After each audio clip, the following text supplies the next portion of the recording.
pag-celebrar mismo sa Ginoo o sa pagdayeg sa iyang balaang ngalan.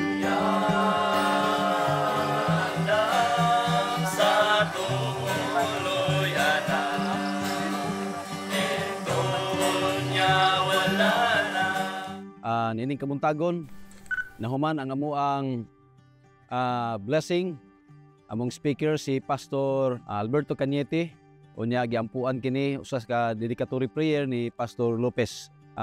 Usa ni kadako kayo nga panalangin sa atoang tulungaan Adventist Medical Center College tungod kay kining proyekto nahimo kining dugang livelihood sa maong tulungaan. So this is an evidence of God's goodness, God's blessing that He has bestowed on our college, Adventist Medical Center College. So I believe God will continue to bless Adventist Medical Center College. Daghang salamat.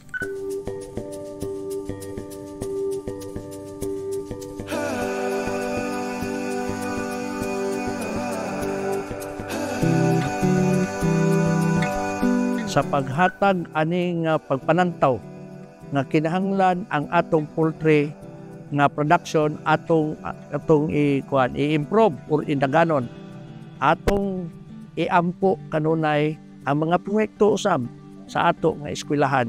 So mga kaigsunan, akong dako nga pasalamat sa atong langit ng ngamahan nga kini niya siya nga butang iyat ang gitiyalan ani nga proyekto na mauni ang poultry dinhi sa Adventist Medical Center College.